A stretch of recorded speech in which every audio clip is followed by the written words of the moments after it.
Hello second year students, BSc second year paper second plant physiology.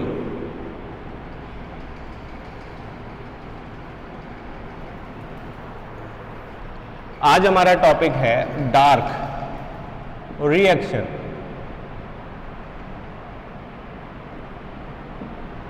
हल्का सा पुराने topic को डिस्कस कर लेते हैं। जो लाइट रिएक्शन हमने किया था, हिल रिएक्शन, जो उसके अंदर स्टोमेटा के थाइलेकॉइड लैमली, ठीक है, थाइलेकॉइड लैमली के अंदर क्वांटासोम्स के अंदर हमने लाइट फोटॉन्स मतलब दिन में होने वाली रिएक्शंस को देखा था, जिसके अंदर यहाँ पे हमने दो भागों में बांटा था, cyclic photophosphorylation and non cyclic photophosphorylation. ठीक है, जो साइक्लिक फोटोफॉस्फोराइलेशन था उसके अंदर PS1 काम में आ रहा था और नॉन साइक्लिक में PS2 और PS1 दोनों काम में आ रहा था। इस रिएक्शन में जो है वो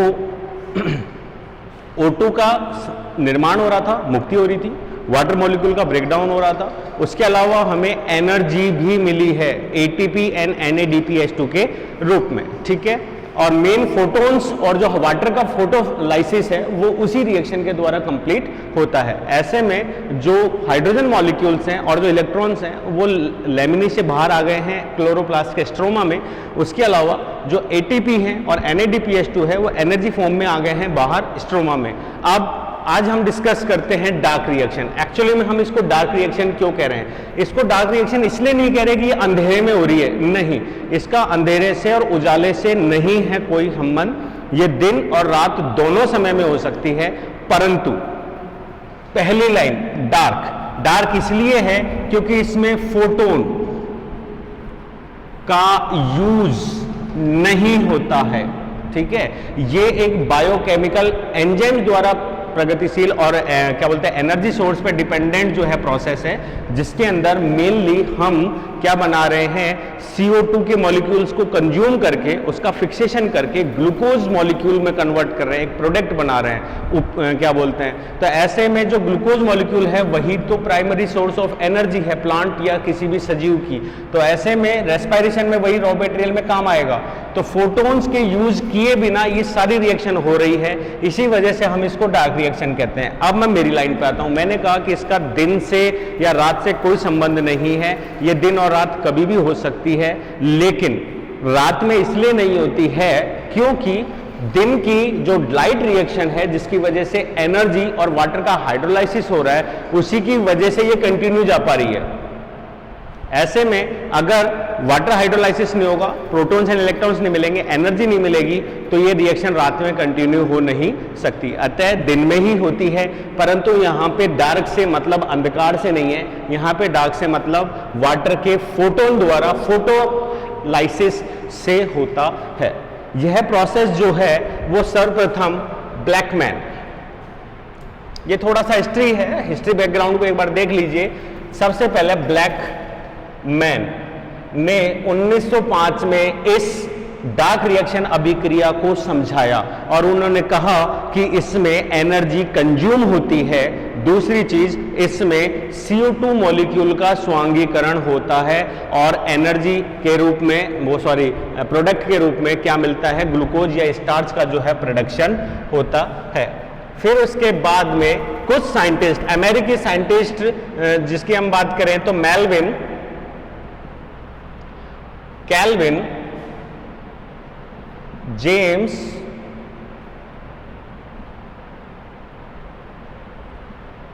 बेहम, और अगर अपन बात करें तो एंड्रयू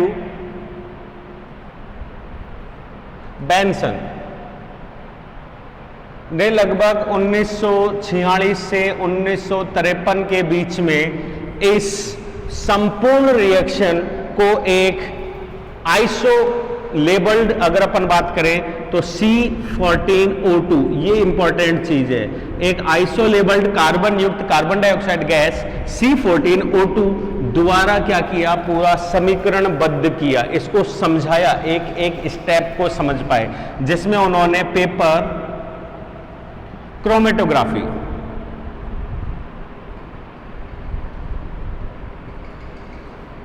और अगर अपन बात करें तो ओडो रेडियोग्राफी जो है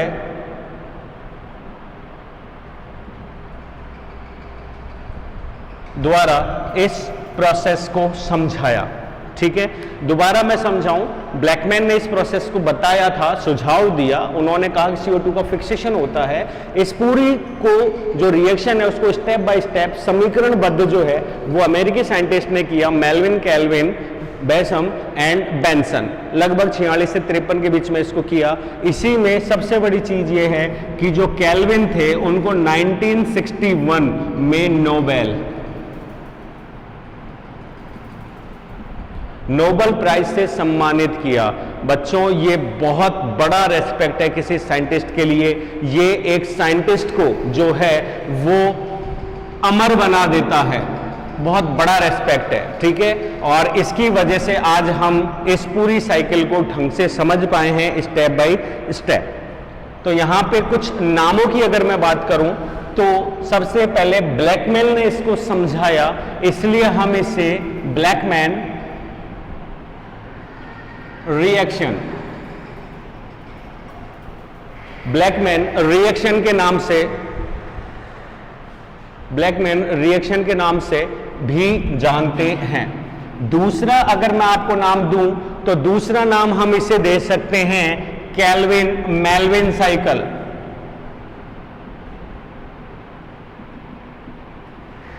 ठीक है, और अगर अपन बात करें तो सबसे इंपॉर्टेंट है क्योंकि ये क्वेश्चंस किसी भी रूप में हमारे सामने जो हैं वो आते हैं। तीसरा नाम हम दे सकते हैं kelvin, Benson and Behaim cycle.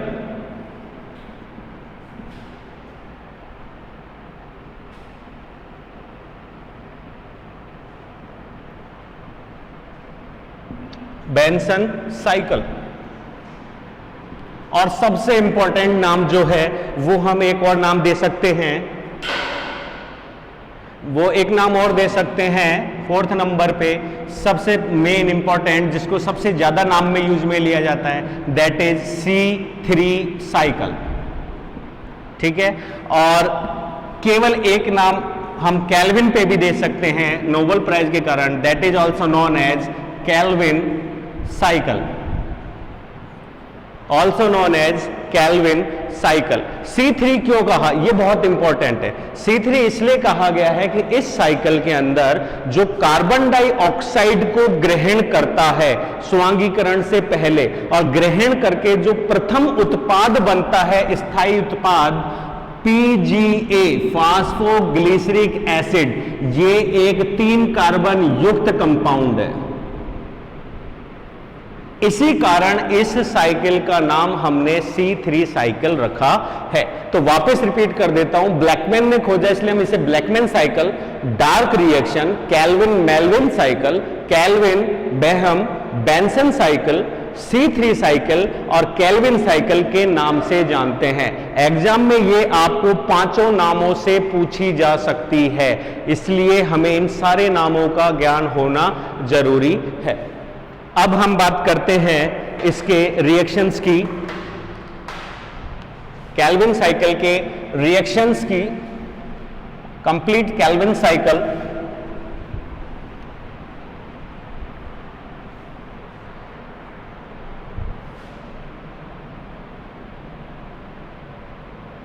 Calvin cycle या C3 साइकिल, इसको समझने के लिए हम सिंपल वे में तो इसको ये कह सकते हैं कि ये एक ऐसी प्रोसीजर या रिएक्शन है जो कि एंजाइम्स और एनर्जी से कंट्रोल होती है। दूसरा, इसके अंदर जो है वो CO2 का स्वांगीकरण होता है जिसके फलस्वरूप ग्लूकोज मॉलिक्यूल बनता है, और उसके अलावा वापस हमें रॉ मटेरियल का प्रोडक्शन होता है ताकि ये कंटिन्यूअस जो है वो साइकिल रन कर सके। तो हम इसे कुछ स्टेप्स में बांट रहे हैं। फर्स्ट स्टेप जो है वो हम कह सकते हैं CO2 का फिक्सेशन, CO2 का फिक्सेशन। ठीक है, सेकेंड पॉइंट में हम इसमें कह सकते हैं PGA का रिडक्शन। थर्ड पॉइंट जो है वो हम यहां कह सकते हैं डाई HAP का निर्माण या प्रोडक्शन। फोर्थ पॉइंट हम यहां पे दे सकते हैं डाई HAP के बाद हम दे सकते हैं ग्लूकोज मॉलिक्यूल का निर्माण। और पांचवा पॉइंट जो कि इंपॉर्टेंट है, साइकिल कंप्लीट हो जाती है यही, लेकिन इसको साइकिल वे में वापस लेने के लिए और वापस रीजनरेट करने के लिए हम यहां पे करेंगे राइबोलोज फॉस्फेट या 5-फॉस्फेट का रीजनरेशन। इन 5 स्टेप्स में हम इसे पढ़ेंगे। डाईएचईपी का निर्माण भी इंपॉर्टेंट है, अगर आप नहीं भी याद करते तो किसी दूसरी बुक में हमें 4 पॉइंट भी मिल सकते हैं। CO2 का फिक्सेशन, पीजीए का रिडक्शन, रिडक्शन का मतलब अपचयन, ठीक है। उसके अलावा ये अपघटन कह सकते हैं, डाईएचईपी का निर्माण, ग्लूकोज मॉलिक्यूल का निर्माण और राइबोलोज 5-फॉस्फेट जो है इसका निर्माण। ये हमारे 5 पॉइंट है जिसको अभी हम एक सर्कुलर फॉर्म में समझने की कोशिश करते हैं।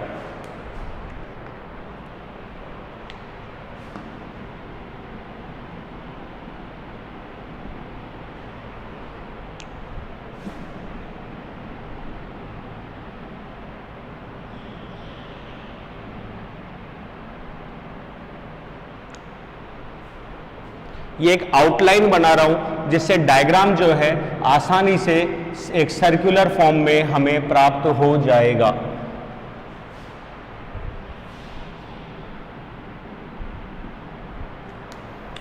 फर्स्ट पॉइंट जो है वो हम इसके अंदर ले सकते हैं। स्टार्ट करते हैं CO2 का फिक्सेशन। CO2 जो है वो सबसे पहले एक राइबोलोज 5-फॉस्फेट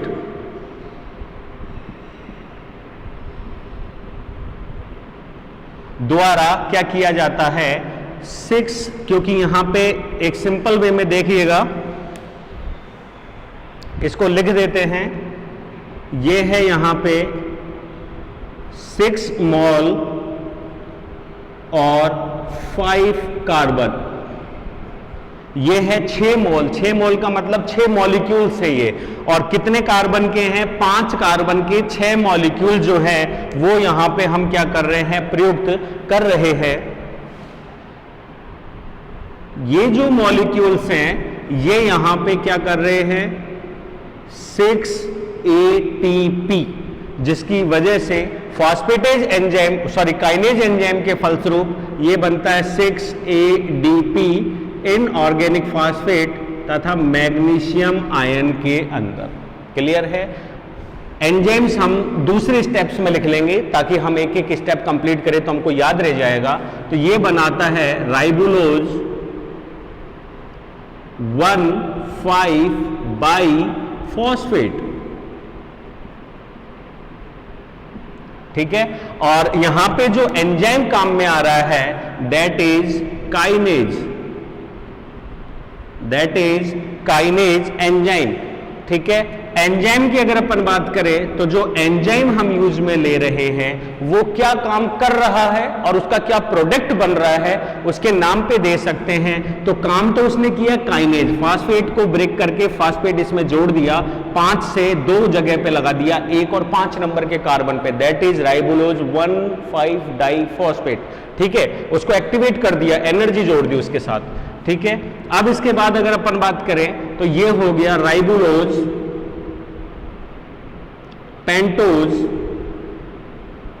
काइनेज। तो हम क्या नाम दे सकते हैं इस एंजाइम का, राइबोलोज पेंटोज काइनेज, या हम नाम दे सकते हैं राइबोलोज फॉस्फेट काइनेज, ये हम इसका नाम दे सकते हैं, ठीक है। नेक्स्ट स्टेप में हम आगे बढ़ते हैं। अब ये जो राइबोलोज है ये पेंटोज को जोड़ के फॉस्फेट को जोड़ के सक्रिय हो चुका है।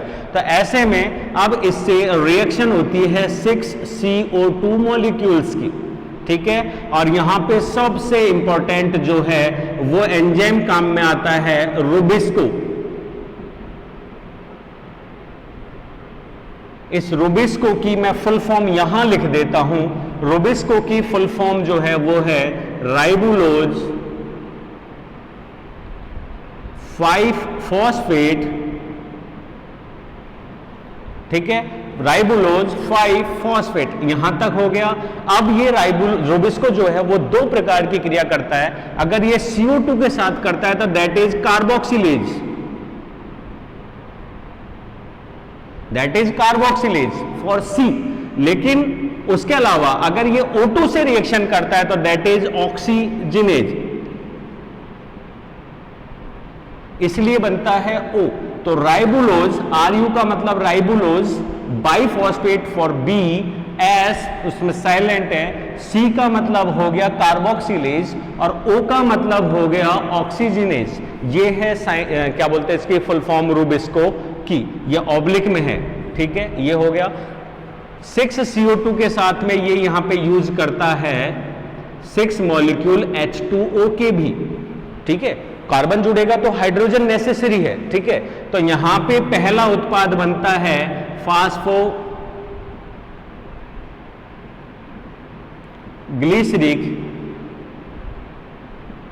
एसिड,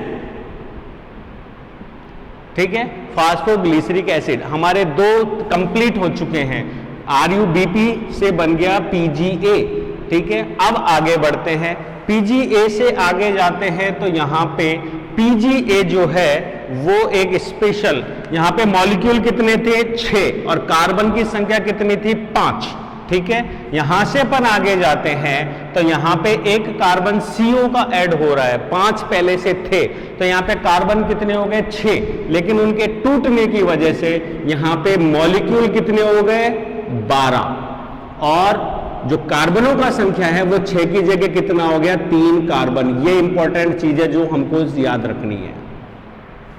मैं नेक्स्ट स्टेप में वापस इसको समझा दूंगा। तो यहां 12 मॉलिक्यूल किसके हो गए PGA के, तो ऐसे में यहां पे अब क्या होगा 12 मॉलिक्यूल ATP रिएक्ट करेगी, inorganic phosphate plus magnesium ions 12 ADP, ठीक है। तो ये बनाते हैं 1,3-PGA। शॉर्ट में लिख देता हूं, PGA का मतलब हो गया 1,3 फास्फोग्लिसरिक एसिड, फास्फोग्लिसरिक एसिड। यहां पे वापस ATP कंज्यूम हो रही है तो जो एंजाइम है वो कौन सा आ जाएगा phosphoglyceric kinase, that is also enzyme kinase. Kinase आ गया यहां पे, जिसकी वजह से एक फॉस्फेट वापस जुड़ चुका है। तो ये हमारी स्टेप नंबर फर्स्ट कंप्लीट। आप देखिए RUMP से RUBP ने CO2 को लिया और बना दिया फास्फोग्लिसरिक एसिड, लेकिन वहीं उसके साथ उसका क्या हो रहा है एक फॉस्फेट ग्रुप और जुड़ रहा है, जिसकी वजह से वो बना रहा है 1,3 फास्फोग्लिसरिक एसिड, 1,3 PGA। ये हमारा CO2 का फिक्सेशन कंप्लीट हो चुका है, ठीक है। अब हम पहुंचते हैं अगले स्टेप पे। अगला स्टेप हमारा कहता है PGA का रिडक्शन। तो PGA के रिडक्शन की स्टेप में जब हम आगे बढ़ते हैं तो ये PGA जो है वो क्या कर रहा है, यहां पे ऐड हो रहे हैं 12 NADPH2, ठीक है। और इन NADPH2 के ऐड होने से यहां पे एक एंजाइम आ रहा है डिहाइड्रोजिनेज। नाम दोबारा सुनिए, हाइड्रोजिनेज। हाइड्रोजिनेज का मतलब है हाइड्रोजन का अपघटन करने वाला एंजाइम। अगर हम इसका और नाम ऐड करें तो क्या प्रोडक्ट बना रहा है, ये बना रहा है फॉस्फोग्लिसरेल्डिहाइड। तो हम क्या नाम दे सकते हैं फॉस्फोग्लिसरेल्डिहाइड डिहाइड्रोजिनेज एंजाइम। और फॉस्फोग्लिसरेल्डिहाइड डिहाइड्रोजिनेज एंजाइम जो है वो बनाता है यहां पे फॉस्फोग्लिसरेल्डिहाइड।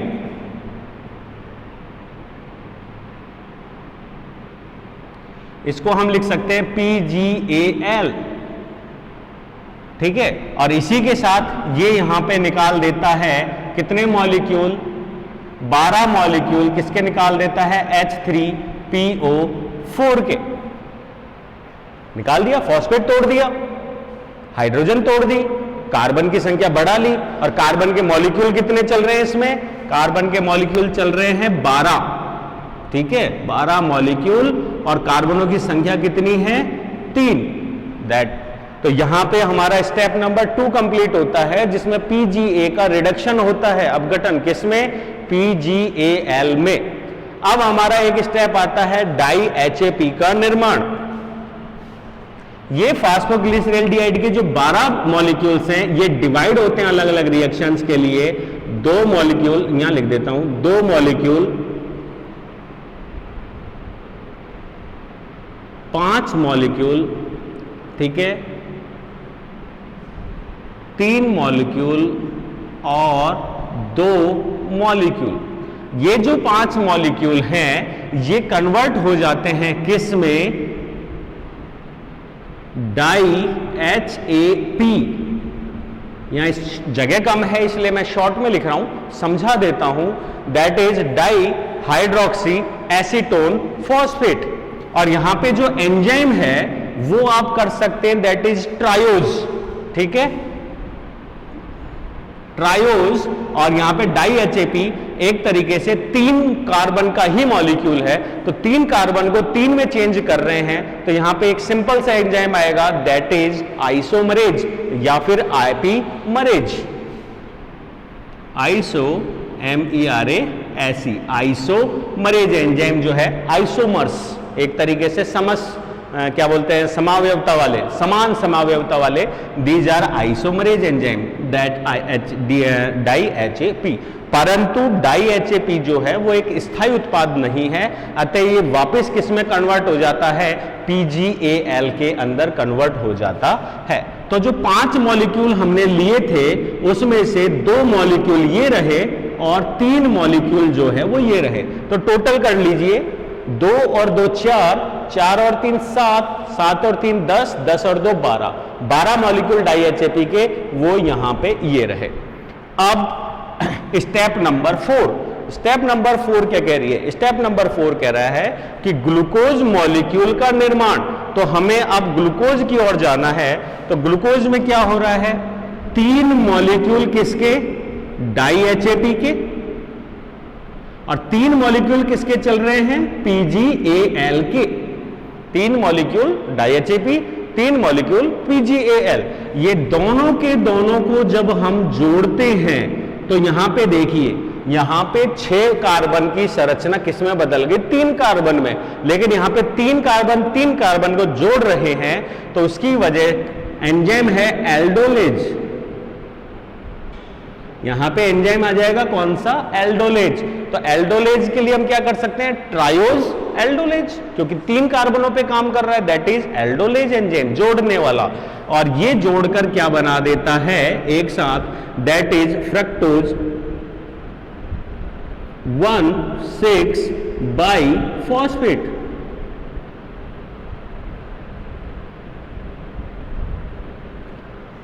फॉस्फेट बनाया। तो एक्चुअली में अब यहां पे देखें तो फॉस्फेट के कितने मॉलिक्यूल बनेंगे? 3, क्योंकि इनकी कार्बन की संख्या कितनी है? 6।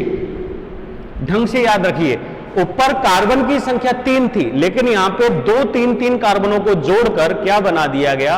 फ्रक्टोज, जिसकी वजह से कार्बन संख्या है 6 और मॉलिक्यूल संख्या कितनी आ रही है? 3। ठीक है, फ्रक्टोज जो है वो यहां पे फॉस्फेटेज एंजाइम की उपस्थिति में क्या बनाता है? शॉर्ट में कर देता हूं, fructose 1 phosphate, fructose 6 phosphate, that is एक फॉस्फेट मॉलिक्यूल तोड़ दिया। और उसको तोड़ेगा कौन? फॉस्फेटेज एंजाइम जो है वो उस एक फॉस्फेट को क्या कर देगा? तोड़ देगा। इसके बाद की अन्य स्टेप्स में धीरे धीरे ये कन्वर्ट किस में हो जाता है? ग्लूकोज में। जैसे कि आइसोमरेज एंजाइम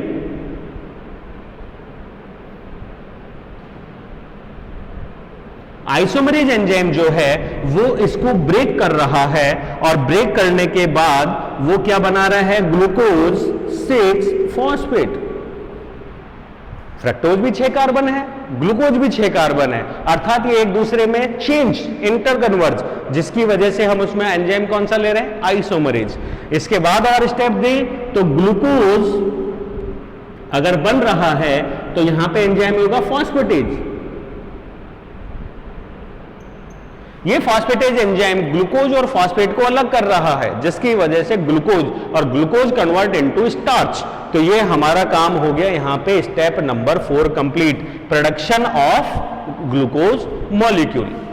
अब नेक्स्ट स्टेप, अब चक्कर ये है कि राइबोलोज से 5 कार्बन से 6 कार्बन, 6 से PgAl और PgAl से 2 मॉलिक्यूल्स के जुड़ने से बन गया ग्लूकोज। हो गई हमारा काम खत्म, हमको प्रोडक्ट मिल चुका है। अब हम रेस्पिरेशन के लिए रॉ मटेरियल तैयार कर चुके हैं और हम वहां पे क्या बना सकते हैं उससे energy, by glycolysis, Krebs cycle and ETC cycle हमको मिल जाएगी एनर्जी, कोई दिक्कत नहीं है। लेकिन इस साइकिल को नेक्स्ट स्टेप में कंप्लीट करने के लिए हमें इस रॉ मटेरियल की जरूरत पड़ेगी, क्योंकि दोबारा CO2 का फिक्सेशन कौन करेगा, और अगर CO2 का फिक्सेशन नहीं होगा तो हमें अगली साइकिल में वापस ग्लूकोज प्राप्त नहीं होगा।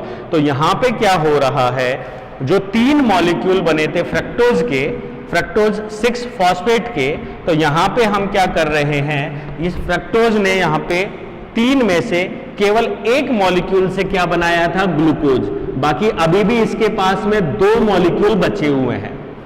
ढंग से देखिए, फ्रक्टोज के कितने मॉलिक्यूल हैं, 3, उस 3 में से केवल 1 ही किसमें गया है, ग्लूकोज के कन्वर्जन में, बाकी नहीं गए। तो ऐसे में अभी भी उसके पास में 6 कार्बन वाले 2 मॉलिक्यूल्स बचे हुए हैं।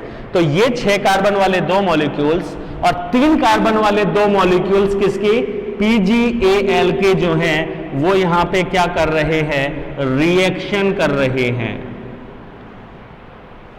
अब बात आती है दोनों के जुड़ने की, तो जोड़ने का काम कौन कर रहा है, एल्डोलेज। लेकिन यहां पे चेंजेस ये आ रहा है कि यहां पे एक प्रोडक्ट 6 कार्बन का है, एक प्रोडक्ट 3 कार्बन का है, दोनों समान नहीं है, इसलिए यहां पे एंजाइम हम लेते हैं ट्रांस कीटोलेज,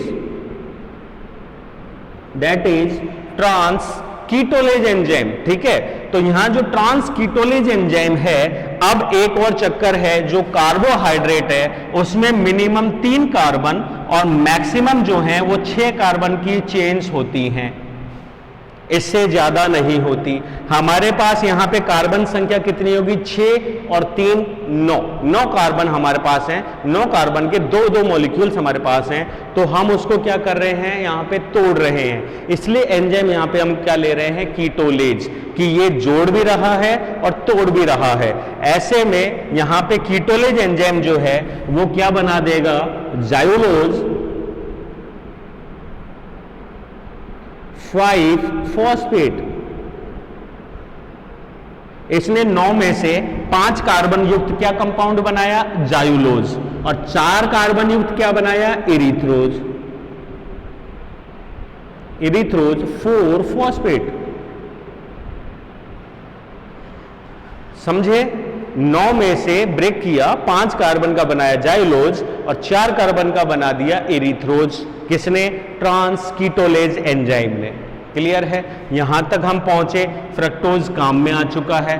अब हमारे पास में जो 2 मॉलिक्यूल और बचे थे 3 कार्बन वाले डाई HAP, वो डाई HAP के जो मॉलिक्यूल्स हैं वो किससे जुड़ जाते हैं, फ्रक्टोज से। तो यहां ढंग से देखिए, 4 कार्बन है इरिथ्रोज के, 3 कार्बन है डाई HAP के, 4 और 3 कितने हो गए, 7।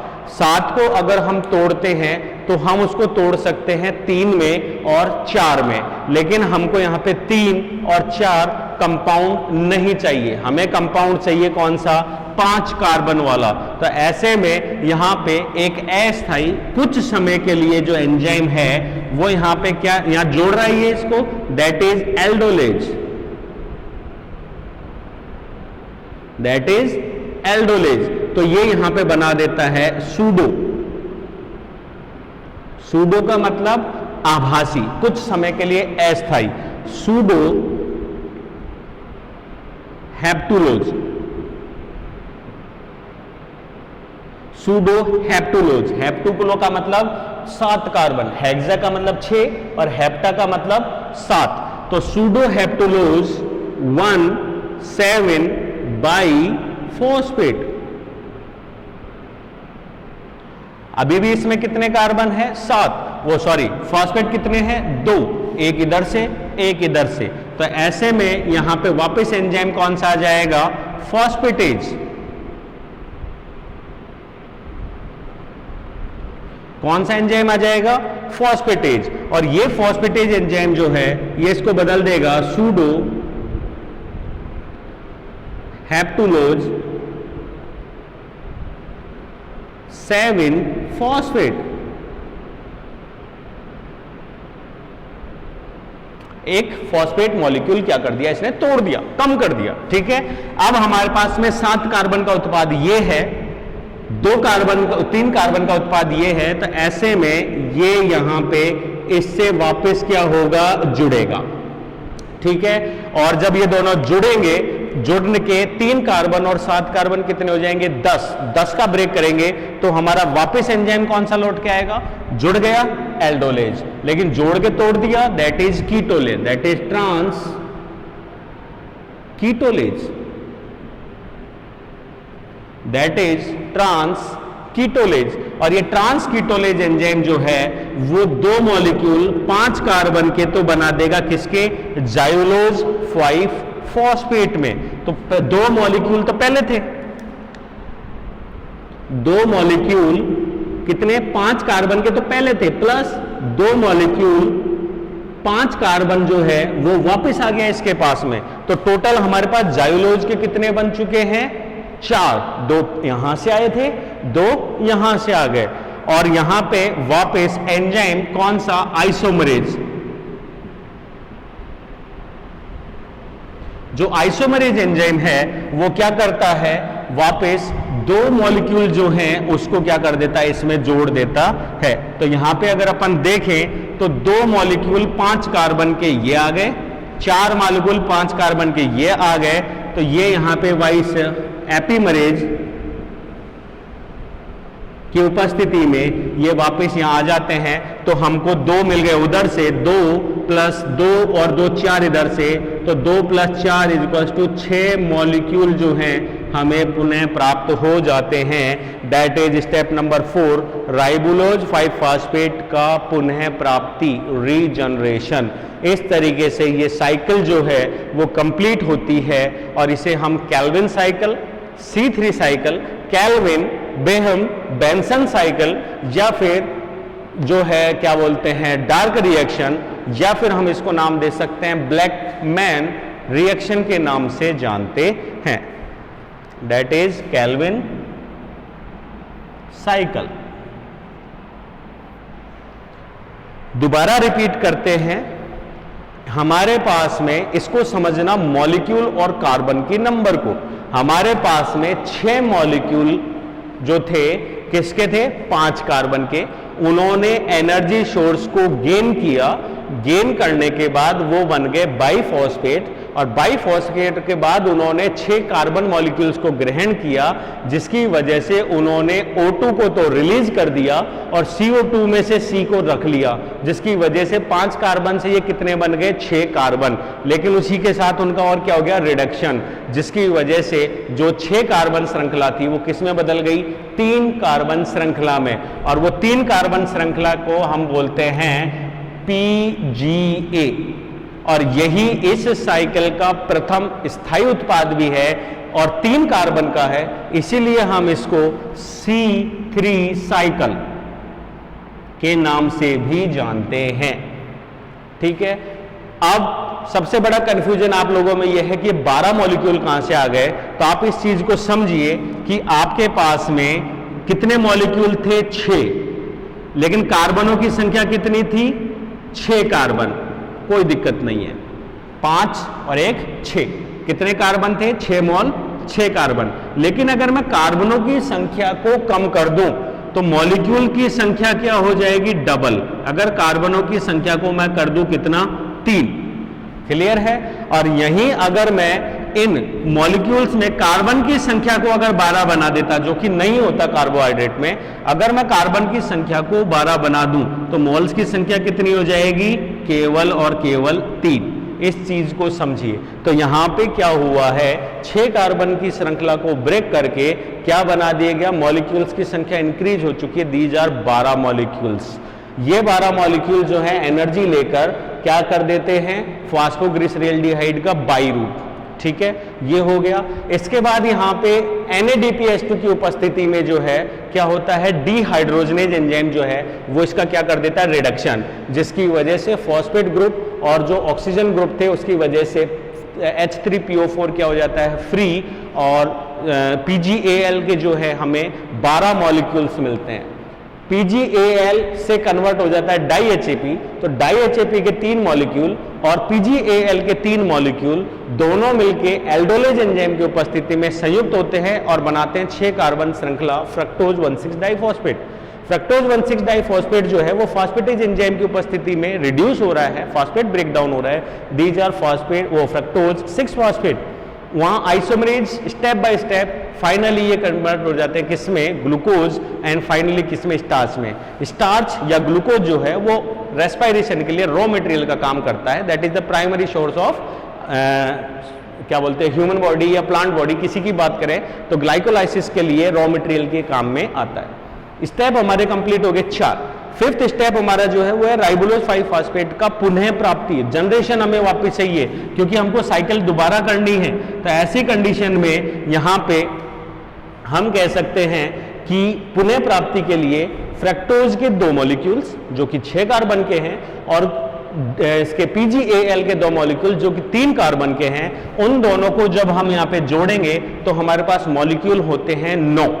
उन 9 मॉलिक्यूल को ब्रेक किया किसमें, 5 में और 4 में, इरिथ्रोज 4 फॉस्फेट, जाइलोज 5 फॉस्फेट। अतः यहाँ पे हम एंजाइम यूज में लेते हैं कीटोलेज, और कीटोलेज के साथ में हम यूज में लेते हैं जो भी रॉ मटेरियल प्रोडक्ट बन रहा है, तो इसको हम जाइलोज कीटोलेज के नाम से जान सकते हैं, इरिथ्रोज कीटोलेज के नाम से जान सकते हैं, या दोनों के ट्रांस वर्जन किया है, दैट इज ट्रांस कीटोलेज। जाइलोज के जो दोनों मॉलिक्यूल्स हैं वो एपिमरेज की उपस्थिति में किसमें चेंज हो जाते हैं, राइबोलोज 5 फॉस्फेट। लेकिन हमारे पास कंज्यूम कितने हुए थे, 6, अभी हमें प्राप्त कितने हुए हैं, केवल 2 मॉलिक्यूल। अब इरिथ्रोज जो है वो वापस बचे हुए 2 हाइड्रोजन डाई HAP के जो मॉलिक्यूल्स हैं उनके साथ जुड़ता है। यहां पे एंजाइम है एल्डोलेज, क्योंकि एल्डोलेज का काम है 2 मॉलिक्यूल्स को जोड़ना। 4 और 3 7, कार्बन में मतलब कार्बोहाइड्रेट में मिनिमम 3 और मैक्सिमम 6 कार्बन श्रृंखला होती है, 7 कार्बन की श्रृंखला नहीं होती। अतः कुछ समय के लिए ये एक रॉ मटेरियल के रूप में बनता है जो कि अस्थायी है, दैट इज सूडो। सूडो का मतलब आभासी है। हेप्टुलोज 1,7 बाइफॉस्फेट जो कि फॉस्फेटेज एंजाइम की वजह से एक फॉस्फेट लूज करेगा और लूज करने की वजह से यहां पे बन जाता है सूडो हेप्टुलोज 7 फॉस्फेट। अब सूडो हेप्टुलोज के हमारे पास मॉलिक्यूल्स कितने हैं, यहां पे 2 मॉलिक्यूल्स, और कार्बन कितने हमारे पास में, 7 कार्बन। ध्यान से देखिए, मॉलिक्यूल हैं 2, कार्बन है हमारे पास में 7, यहां पे मॉलिक्यूल हैं 2 और कार्बन कितने हैं, 3। तो 3 कार्बन और 7 कार्बन मिलके कितने बना गए, 10 कार्बन की हमारे पास में कितनी श्रृंखलाएं हैं, 2। इन दोनों को वापस हमको जोड़ना है और तोड़ना है, तो हमारे पास एंजाइम कौन सा आएगा, कीटोलेज। और ये कीटोलेज एंजाइम जो है इन 10 कार्बन श्रृंखला को तोड़ देता है 5 कार्बन 5 कार्बन में। एक 5 कार्बन बन जाती है राइबोलोज 5 फॉस्फेट, और एक कार्बन श्रृंखला जो है वो वापस कन्वर्ट हो जाती है किसमें, जाइलोज 5 फॉस्फेट में। इस प्रकार हमको राइबोलोज के 2 और 2 4 मॉलिक्यूल्स मिल चुके हैं। जाइलोज का जो 2 है वो वापस एपिमेरेज की वजह से कन्वर्ट होकर किसमें बदल जाता है, राइबोलोज 5 फॉस्फेट में। हमें कुल मिलाकर 6 राइबोलोज मोनोफॉस्फेट की पुनः प्राप्ति हो जाती है, जो पुनः CO2 मॉलिक्यूल को ग्रहण करने में सक्षम होता है। इस प्रकार ये साइकिल जो है वो कंप्लीट होती है।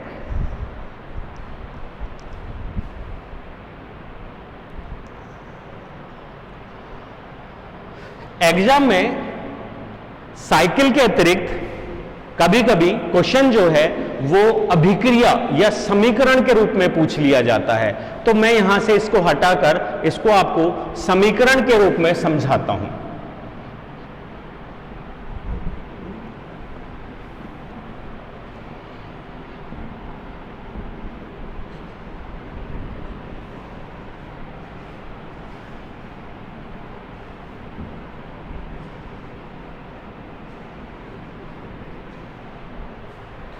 समीकरण के रूप में समझें तो स्टेप बाय स्टेप चलते हैं। फर्स्ट स्टेप है CO2 को समझें, तो CO2 के लिए सबसे पहले मैं यहां शॉर्ट में लिख देता हूं RUMP, राइबुलोज मोनोफॉस्फेट जो था, या इसको फुल में लिखें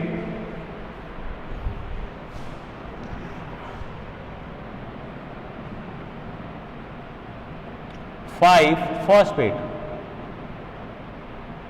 ठीक है, ये राइबुलोज 5-फॉस्फेट के हमारे पास में 6 मॉलिक्यूल थे और कार्बन कितने थे? 5। ठीक है, ये जो है ये काइनेज एंजाइम की उपस्थिति में, और काइनेज कौन सा? Ribulose, pentose. काइनेज की उपस्थिति में यहां पे क्या कर रहा है? ATP, कितने? 6 ATP को 6 ADP, inorganic phosphate and magnesium ion की उपस्थिति में सक्रिय होकर जिनका क्या कर रहा है? अपघटन कर रहा है, जिससे यहां पे बनता है राइबुलोज 1,5-बाइफॉस्फेट।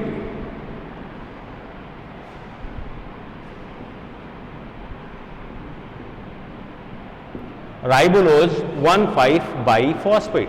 ठीक है, सेकेंड स्टेप इसी की बात करें, स्टेप सेकेंड, वो sorry first, step second.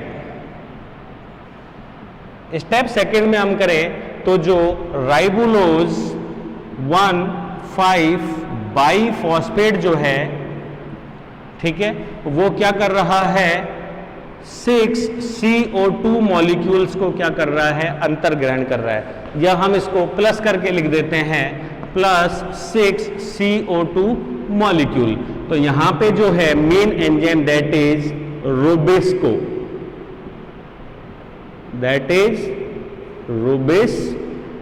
Enzyme जो है यहां पे काम में आ रहा है, that is ribulose RB biphosphate.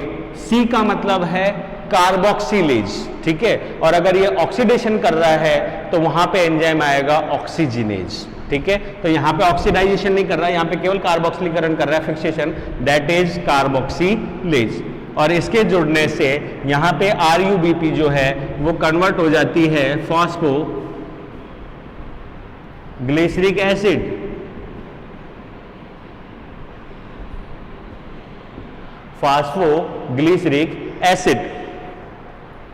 Phosphoglyceric acid में कन्वर्ट हो जाती है। हम इसे PGA भी कह सकते हैं शॉर्ट फॉर्म में। अब PGA की हम बात करें तो हमारे काम की बात यह है कि इसमें कार्बन मॉलिक्यूल्स कम हो चुके हैं 6 की जगह, ये हो गए हैं 3 कार्बन मॉलिक्यूल, तो इसमें मॉलिक्यूल्स की संख्या कितनी हो जाएगी? 12 मॉलिक्यूल। ये हमारे काम की चीज है। ठीक है, अब क्लियर। अब हम आते हैं स्टेप सेकेंड, जिसको हम बोल रहे हैं PGA का रिडक्शन। तो PGA के रिडक्शन की अगर अपन बात करें, ये मैं मिटा देता हूं, एक बार आप पॉज करके देख लीजिए। ठीक है, ये हमारी अभिक्रिया रूप है जिसको हमने अभी सर्कुलर रूप में किया था।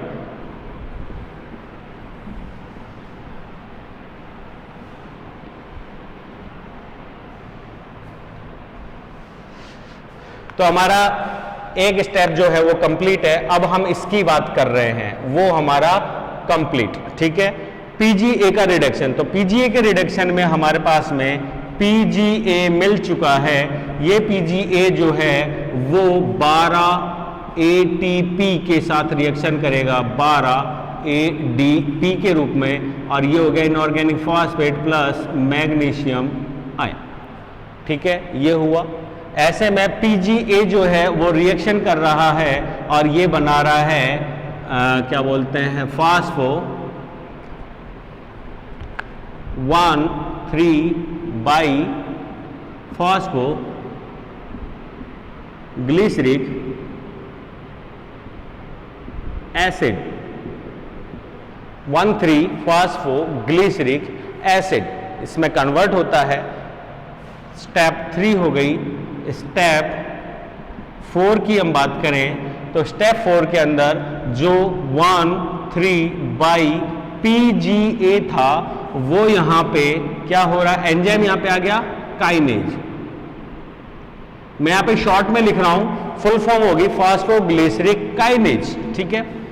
जो पीजीए जो है ये यहाँ पे, अब मॉलिक्यूल कितने चल रहे हैं इसके, 12 मॉलिक्यूल, और कार्बन कितने हैं, 3 कार्बन। ये यहाँ पे आगे बढ़ेगा, दैट 12 NADPH2, तो 12 NADPH2 को जो क्या बोलेगा, अपघटित करेगा, जल अपघटित, दैट इज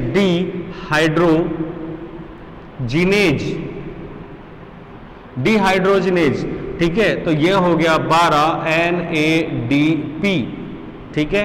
तो डिहाइड्रोजिनेज एंजाइम जो है उसकी उपस्थिति में ये बनाता है फॉस्फोग्लिसरल्डिहाइड,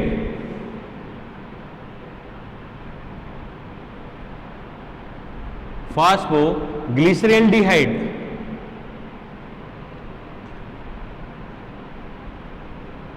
ठीक है। और इसके मॉलिक्यूल भी हैं कितने, 12 मॉलिक्यूल और 3 कार्बन, ठीक है। तो यहां पे PGA का रिडक्शन हो चुका है, किसमें, PGAL के अंदर। अब हम आते हैं डाई-HAP, तो स्टेप चेंज करते हैं।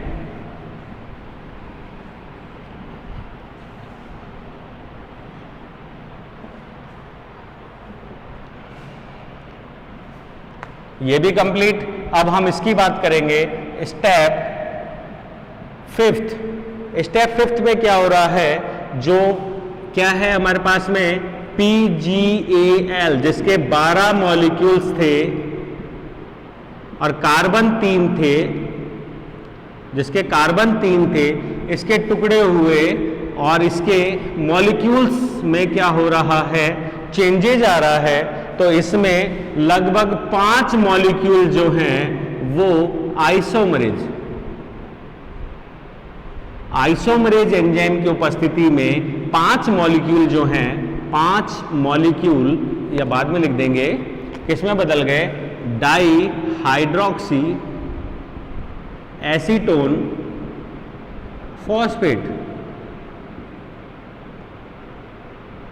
Hydroxy acetone phosphate.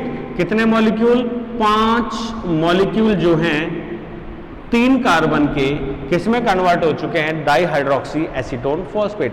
यहां पे एक छोटा सा चेंजेस है, डाईहाइड्रोक्सी एसीटोन फॉस्फेट जो है वो एक तरीके से स्थायी उत्पाद नहीं है, तो ये यहां पे एक तरीके से दोहरी अभिक्रिया के रूप में वापस किसमें कन्वर्ट हो जाता है, PGAL में। तो हमें PGAL के पुनः कितने मिल जाते हैं, 12 मॉलिक्यूल्स मिल जाते हैं। अब हम स्टेप में चलते हैं ग्लूकोज मॉलिक्यूल में, तो स्टेप 5 हो गई। अब हम चलते हैं ग्लूकोज मॉलिक्यूल, स्टेप 6। स्टेप 6 में क्या हो रहा है, क्या क्या, डाई HAP के कितने मॉलिक्यूल, 2 मॉलिक्यूल, 3 कार्बन जो हैं, किसके साथ में, PGAL के 2 मॉलिक्यूल 3 कार्बन के साथ में क्या करते हैं, रिएक्शन करते हैं, जिसकी वजह से ये यहां पे एंजाइम आएगा एल्डोलेज।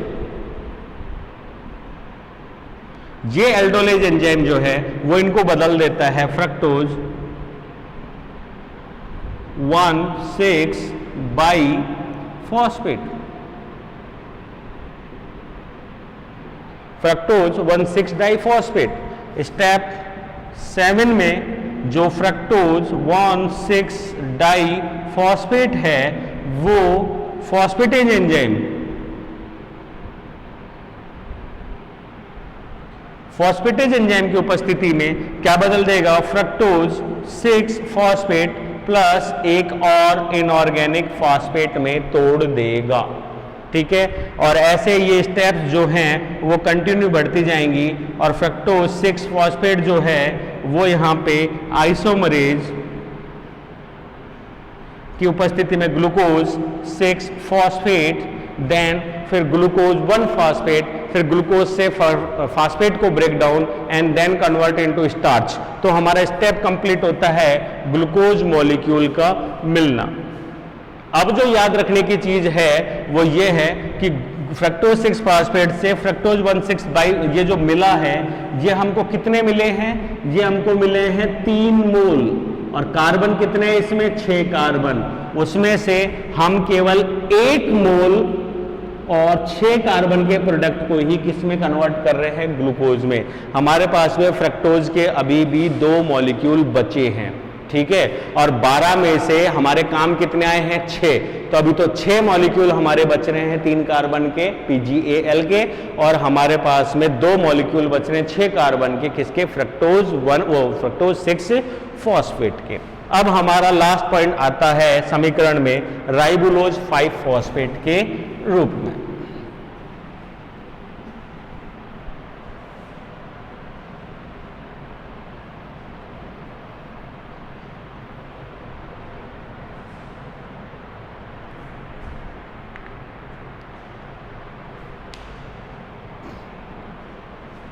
राइबोलोज 5 फॉस्फेट के रूप में अगर हम बात कर रहे हैं तो राइबोलोज 5 फॉस्फेट में हमारे पास में अभी भी जो बचे हुए हैं शेष में हमारे पास यहां पे है